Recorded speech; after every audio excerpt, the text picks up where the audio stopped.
So it's now time to hear from the Honorable Minister, the Union Cabinet Minister of Environment, Forest and Climate Change, as he addresses us and shares his valuable insights. It is my honor to introduce our distinguished chief guest for today's event, the Union Cabinet Minister for Environment, Forest and Climate Change. A seasoned politician and a Supreme Court lawyer, Sir has represented the people of Alwar in the Lok Sabha and has previously served in the Rajya Sabha. Since assuming office as minister in 2021, he has been a strong advocate for global environmental action. Let's welcome him all together, everyone. और इतनी कम तालियां नहीं, जोरदार तालियां हो जाए। एक भव्य भव्य स्वागत सर का आज हम सभी के बीच पधारे हैं।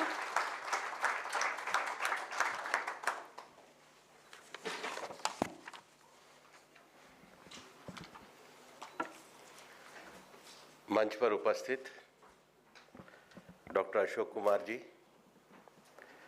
प्रेसिडेंट रिसाइकिल और environment industry association of India, हमारे सीपीसीबी के चेयरमैन श्री गर्ग साहब, यहाँ पर उपस्थित सभी रिसाइकलिंग इंडस्ट्री के प्रमुख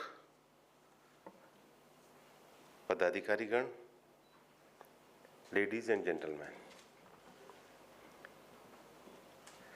मैं जब इसका उद्घाटन कर रहा था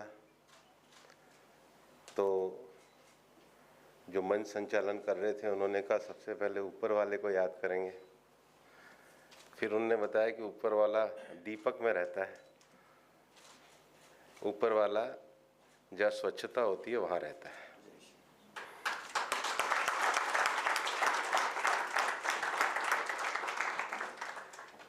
और इसलिए ऊपर वाले को याद करने का अर्थ ये होता है अपने मन को साफ रखो, अपने शरीर को साफ रखो, अपने घर को साफ रखो, लेकिन अपने गांव और शहर को भी साफ रखो। मैं कल परसों अपने अलवर के ग्रामीण क्षेत्र के दौरे पे था, तो मैंने एक जगह अपनी गाड़ी को रोका और जो मेरे साथ चल रहे थे गांव के पंचायत के लोग, उनको मैंने कहा देखो दो क्रिएशन देखो। उन्होंने कहा जी दो क्या है? मैंने कहा देखो ये इस समय हमारे वहाँ सरसों आती है, तो मैंने कहा ये देखो सरसों की चादर है, हरी भरी प्रकृति है, पीले फूल हैं, और ये आपके बगल में देखो गांव में घुसते ही प्लास्टिक का ढेर है, ये आपका क्रिएशन है, वो ऊपर वाले का।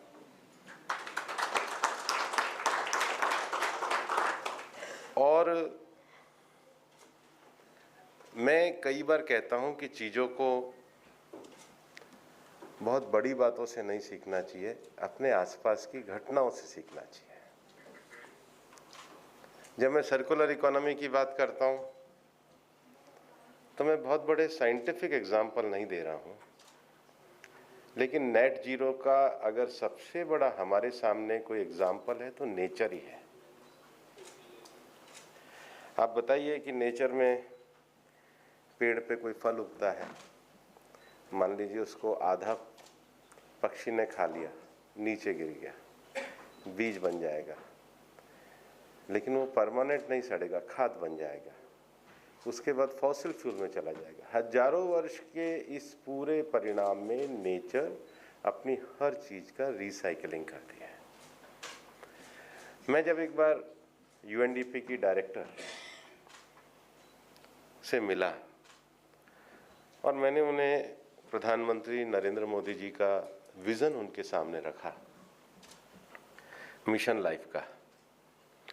हमारी चर्चा का विषय था कि सरकारों के द्वारा मिटिगेशन मेजर्स तो होते ही हैं, सोसाइटियों के द्वारा एडेप्टेशन प्रैक्टिसेस भी की जाती हैं, लेकिन व्यक्ति को अपने जीवन में भी एनवायरनमेंट के प्रति सतर्कता से रहना चाहिए और इसलिए हमें एनवायरनमेंट फ्रेंडली लाइफस्टाइल को अपनाना चाहिए। वापस से रिसाइकल, रीयूज़ इस पर जाना चाहिए, क्योंकि जब चीज़ों का प्रोडक्शन छोटे स्तर पे था तो हमारी आदत थी टेक, मेक एंड डिस्पोज, और चली भी डिस्पोजेबल चीज़ें बहुत। लेकिन ये डिस्पोजेबल चीज़ें ही कचरे का अंबार बन गई। डिस्पोजल ग्लास माने, डिस्पोजल थैली माने, ये जो डिस्पोजेबल आइटम हमने बनाए यही कचरा बन गया। तो जब मैं उनसे जिक्र कर रहा था तो उन्होंने कहा कि मैं आपके प्रधानमंत्री जी का विज़न समझ गई हूँ। नेचर हमको जो कुछ देती है वो प्योर देती है, और हम जो रिटर्न गिफ्ट देते हैं वो गार्बेज के रूप में देते हैं। आप मान के चलिए, नेचर ही अगर थोड़ी सी प्रदूषित हवा दे तो आप कहाँ जाओगे? पॉल्यूशन नेचर नहीं करता, हम करते हैं। नेचर ही अगर प्योर वाटर ना दे तो आप कहाँ जाओगे? और इसलिए अब जो जिस प्रकार से दुनिया में प्रोडक्शन चल रहा है उसमें हमें टेक, मेक और डिस्पोज की एटीट्यूड से निकलकर रिसाइकल और रीयूज की ओर जाना पड़ेगा। एक अनुमान किया जाता है, हमारे सीपीसीबी के चेयरमैन हैं, वो ज़्यादा विस्तार से बता सकते हैं कि लगभग हिंदुस्तान में हम 62 मिलियन टन जो वेस्ट है वो वार्षिक धरती को प्रदान करते। इतना ही है। 62 मिलियन माने कितना हुआ? 620 करोड़ 6 करोड़ 20 लाख टन 6 करोड़ 20 लाख टन। कितना बड़ा एरिया लेगा? कितना बड़ा पुनीत कार्य हम कर रहे हैं। और इसलिए सर्कुलर इकोनॉमी का अर्थ क्या है? सर्कुलर इकोनॉमी अगर देखा जाए तो अल्टरनेटिव इकोनॉमिक मॉडल भी है। अभी मुझे यहाँ पर बोतल गिफ्ट की गई। मुझे ध्यान है G20 में प्रधानमंत्री जी ने एक जैकेट पहनी थी, वो रिसाइकल वेस्ट से बनी हुई थी। हम सबको एक बार तो प्रधानमंत्री जी को धन्यवाद देना चाहिए कि उन्होंने इस तरह के एक नवाचार की पहल हमारे देश में कि वेस्ट से अगर जैकेट बने और देश के प्रधानमंत्री उसको पहने तो हमारे लिए संदेश है कि नेचर में वेस्टेज कितनी कम करनी चाहिए या रीयूज कैसे करना चाहिए। और इसलिए जो अल्टरनेटिव इकोनॉमिक मॉडल है ये हम सब लोगों के लिए आवश्यकता है। ये एक सिस्टमेटिक शिफ्ट की ओर हमें सोसाइटी के तरीके को ले जाना होगा। और इकोनॉमिक मॉडल होता है तब उसे बहुत तेजी से लोग अपना लेते हैं। और इसलिए जो हम प्रोड्यूस करते हैं, जो हम कंज्यूम करते हैं और जो हम डिस्पोज करते हैं मटेरियल, उनको वापस से रीयूज करके रिसाइकल कैसे किया जाए, यही सर्कुलर इकोनॉमी के मूल में है, जो एक बड़ा व्यापार भी खड़ा कर सकता है। डेवलपमेंट के इस पूरे परिदृश्य में पॉलिसी बनाने वाले लोगों के सामने दो बड़े चैलेंजेस हैं। पहला है कि इकोनॉमिक ग्रोथ को कैसे सस्टेन किया जाए, और दूसरा है नेचुरल जो रिसोर्सेज हैं उनको कैसे सेव किया जाए। वरना इतना ही तांबा निकालते रहेंगे, इतना ही धरती से चीज़ें निकालते रहेंगे तो वापस से कितना रिसोर्सेज को हम खड़ा कर पाएंगे। और इसलिए इसका सॉल्यूशन है कि हमें मटेरियल्स को वापस से रीयूज करना चाहिए, रीजनरेट जो है नेचुरल सिस्टम को करने का मौका देना चाहिए। अभी कुछ दिनों पहले हमारे बायोडायवर्सिटी की एक इंटरनेशनल कॉन्फ्रेंस थी और साइंटिस्ट की एक रिपोर्ट को मैं पढ़ रहा था। उसमें उन्होंने ये कहा था कि धरती पे तो बहुत सारी स्पीशीज़ हैं, सभी का नेचर पे अधिकार है। ओनली ह्यूमन स्पीशीज़ ऐसी है जो अपने डेली लाइफ को जीने के लिए 50,000 फ्लोरा और फोना की वैरायटीज़ का इस्तेमाल करती है। हमें खाने के लिए मछलियाँ भी एक तरह की नहीं चाहिए होती है, 50 तरह की चाहिए होती है। हमें अनाज भी एक तरह का नहीं चाहिए होता है, 50 तरह का चाहिए होता है। हमें कॉस्मेटिक यूज़ करने के लिए नेचुरल प्रोडक्ट एक तरह के नहीं चाहिए होते हैं, हमें ऑयल एक तरह का नहीं चाहिए होता है। आखिर ये फ्लोरा और फोना का जो इस्तेमाल है ये, और उसके बाद जो हमारा प्रोडक्शन भी होता है उसको भी हमें कैसे करना चाहिए। इसलिए प्रधानमंत्री जी का जो सर्कुलर इकोनॉमी का जो विज़न है, जिसको लेकर भी हम चलते हैं, ये वास्तव में हमको, अगर देश को जिस 2047 के हम एक विकसित भारत की कल्पना करते हैं, उसमें जो अपने रिसोर्सेज हैं उसको मिनिमाइज वेस्ट करें और मैक्सिमाइज रिसोर्स एफिशिएंसी की ओर हम ध्यान दें। एक अनुमान भी किया जाता है कि 2050 तक भारत की जो सर्कुलर इकोनॉमी की जो मार्केट वैल्यू होगी वो लगभग $2 ट्रिलियन हो सकती है, जो 10 मिलियन जॉब्स को भी क्रिएट कर सकती है। सर्कुलर इकोनॉमी भारत निर्माण की दृष्टि से भी बहुत बड़ा प्रयोग और बहुत बड़ा क्षेत्र हमारे सामने है। बड़ी अपॉर्चुनिटी हमारे सामने है, जिसमें हम रिसाइकलिंग के स्टार्टअप खड़े कर सकते हैं, हम नए बिजनेस खड़े कर सकते हैं, इको फ्रेंडली प्रोडक्ट भी डिज़ाइन कर सकते हैं। केवल वेस्ट पे नहीं जाना है, अपने इको फ्रेंडली जो प्रोडक्ट है उसके डिज़ाइन की ओर भी बढ़ सकते हैं। और इसलिए हम 2050 तक $624 बिलियन जो हैं वो सेव भी कर सकते हैं। और जो हमारा बहुत सारा इंपोर्ट पे जो प्रेशर है, विशेष रूप से आजकल तो क्रिटिकल मिनरल्स का बहुत बड़ा स्कोप है, उनका जो रॉ मटेरियल हम इंपोर्ट करते हैं उस पे भी हम निर्भरता कम कर सकते हैं। और जब हम निर्भरता कम करेंगे तो निश्चित रूप से हमारा ये कदम आत्मनिर्भर भारत की ओर जाएगा, जिसमें आप योगदान दे सकते हैं। और इसलिए पिछले बजट में भी आपने देखा होगा कि भारत सरकार ने वेस्ट टू वेल्थ इस नाम के साथ ही अपने प्रोजेक्ट की शुरुआत करी है। ये जो अलग अलग शहरों में जो लैंडफिल के बड़े बड़े अंबार खड़े हो रहे हैं, इससे भी हमें देश को मुक्त करना होगा। मैं तो अभी हिमाचल के वहाँ मेरे पे 2-3 सांसद आए, हमन जी तो वहीं के हैं। नदी के बिल्कुल जो थोड़ा सा डंप एक एरिया करके इतना नीचे भी इतना उसका रिसाव होता है लैंडफिल के कारण, जमीन के फिर अंडरग्राउंड वाटर, इस सब से हमको मुक्त करना होगा, क्योंकि परमात्मा स्वच्छता में रहता है, स्वच्छता के लिए ही हमें काम करना है। और इसलिए हमारी मिनिस्ट्री ऑफ एनवायरनमेंट, फॉरेस्ट और क्लाइमेट चेंज ने जो हमारा काम है कि पॉलिसी इंटरवेंशन कैसे करें, फिलोसफिकल बातों को, प्रैक्टिकल ज़मीन को और प्रोसीजरल कंप्लायंस को अगर हम एक करेंगे तभी हम एक बेहतर भारत का निर्माण करा सकते हैं।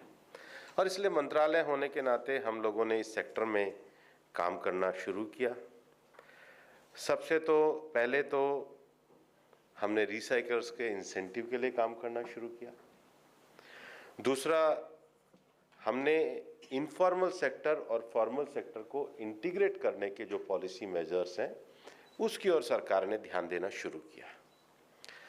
और इसलिए इन इनिशिएटिव का हमारा उद्देश्य क्या है?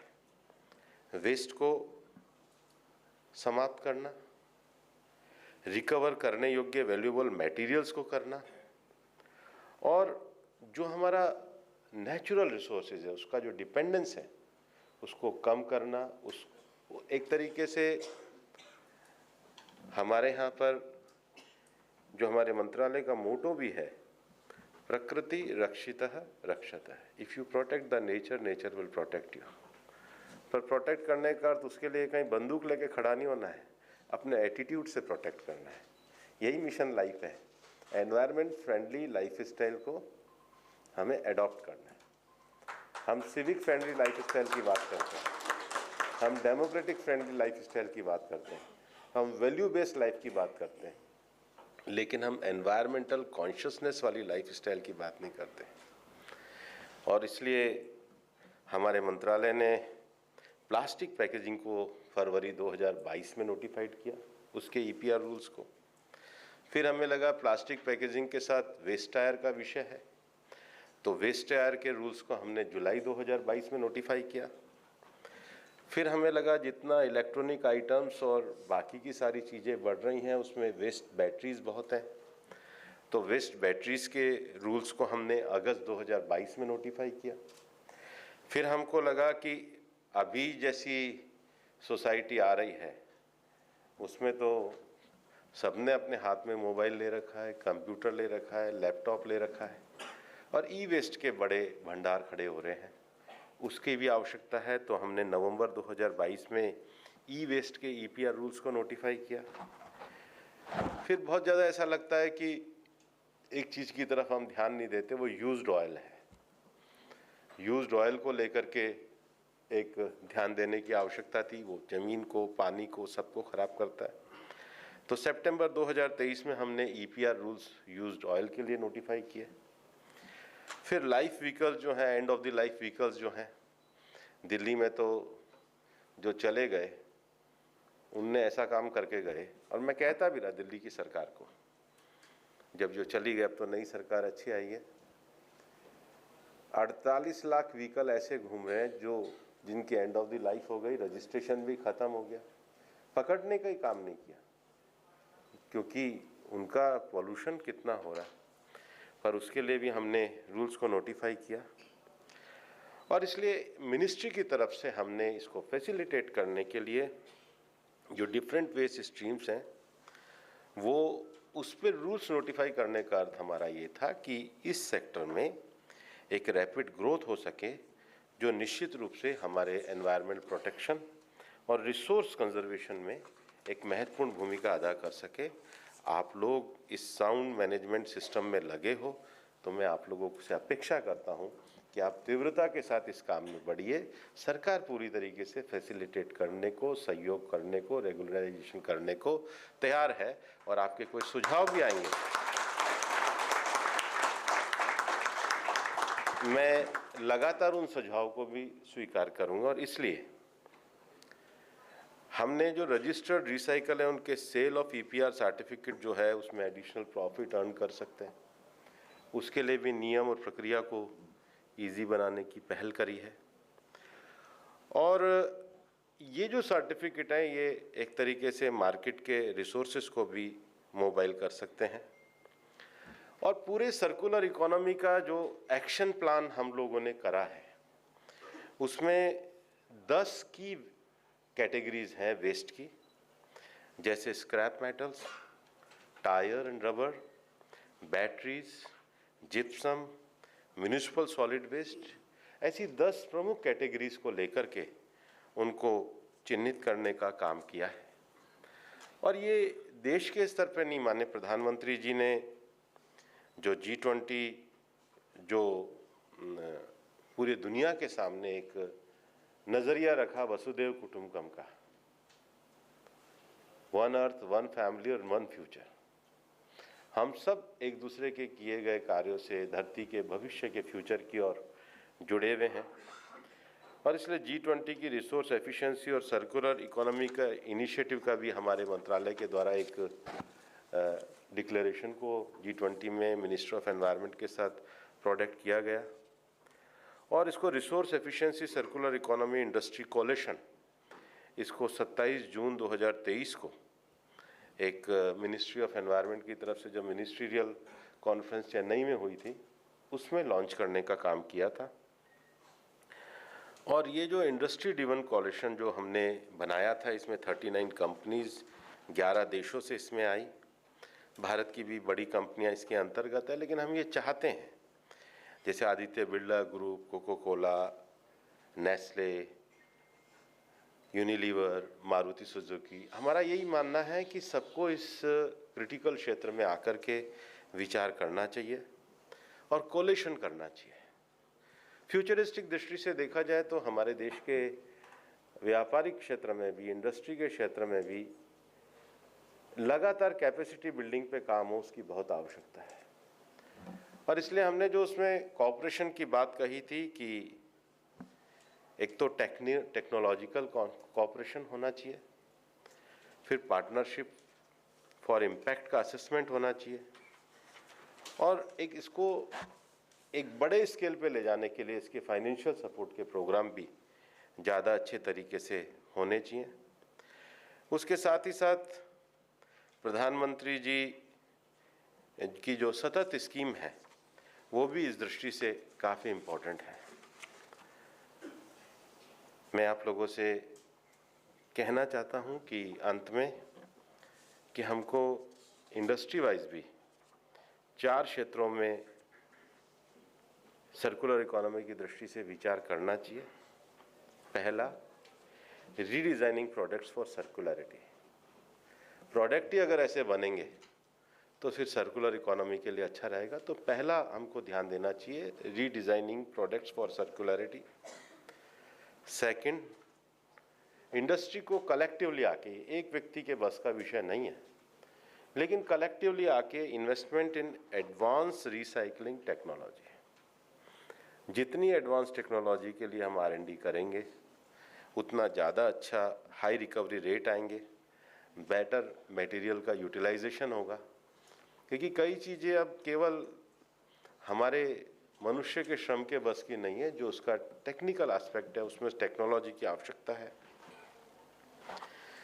थर्ड हमको करना चाहिए, जब आप ऐसे एसोसिएशन के रूप में आते हैं तो आपको करना चाहिए स्ट्रेंथनिंग सप्लाई चेन कोलैबोरेशन। वो जब तक मजबूत नहीं होगी, मैं तो हमारे यहाँ भी ये जो वेस्ट वगैरह के शुरू में ठेके तो लेके चले जाते हैं, फिर सब्सिडी लेके भाग जाते हैं, पकड़ते फिरो, ढूंढते फिरो, ऑब्जेक्ट गायब हो जाता है। रैक पिकर से लेकर के सप्लाई चेन तक को हमें उसको स्ट्रेंथनिंग करना पड़ेगा। और जो सबसे अंतिम बात है वो तो इम्पोर्टेंट है ही, कंज्यूमर अवेयरनेस और बिहेवियरल चेंज। ये मिशन लाइफ का अर्थ ही ये है कि हमको बिहेवियरल चेंज होना चाहिए, और इसलिए कहना चाहिए कि परमात्मा दिए के साथ साथ स्वच्छता में भी विरासता है। मैं आपको ये कहना चाहता हूँ कि प्रधानमंत्री जी के जो 10 साल का शासनकाल है, वो शासनकाल भारत के लिए हम ये कर सकते हैं, वी कैन डू। आज भारत उस दिशा में चल पड़ा है, और इसलिए बहुत सारी स्कीमों को हम सेचुरेशन पॉइंट पे जाते हुए देख रहे हैं। आज ODF फ्री के स्कीम में भारत कितना आगे है, आज जनधन खाते में हम कितना आगे हैं, आज उज्ज्वला में हम कितना आगे हैं। जब हम सरकार की बेनिफिट की स्कीम को हम आगे ले जा सकते हैं तो बिहेवियरल चेंज को भी हमें आगे ले जाना चाहिए।